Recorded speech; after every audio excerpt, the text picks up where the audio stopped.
When I first hear from a client, of course I'm excited, and I immediately start to ask them a couple of questions. What kind of ring are you interested in? What kind of metal alloys? What type of metals would you like?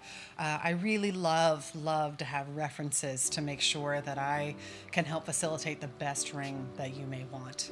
Ideally, we'll meet and they will have made their own ring measurements through other jewelers, and we will check one more time.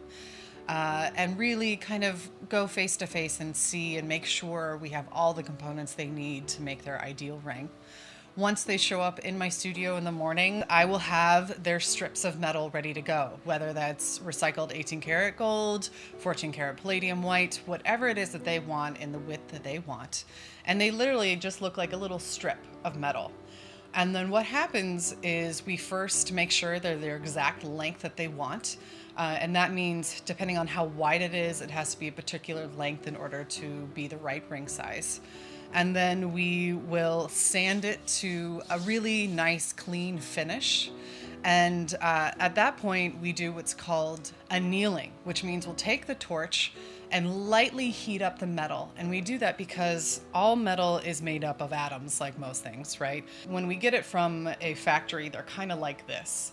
And as we hit any metal, as we form it, it gets tighter and tighter and tighter, and will get so tight it becomes brittle and will break. So if we anneal it, it becomes even looser.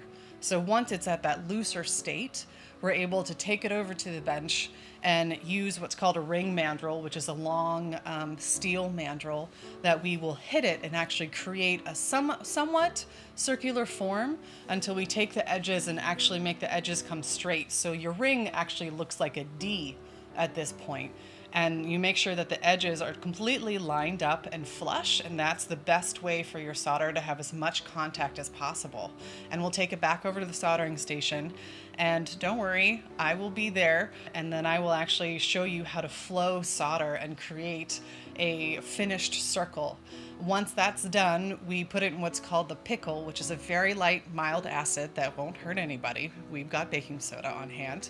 And then we do what's called bouging, and we literally put it back on the ring mandrel and we hit it with a rawhide until it's circular, and then we finish it however you might want. That could be planishing, a really high polish, a different kind of rougher texture, and we figure that out before you meet in the studio and you leave with your rings.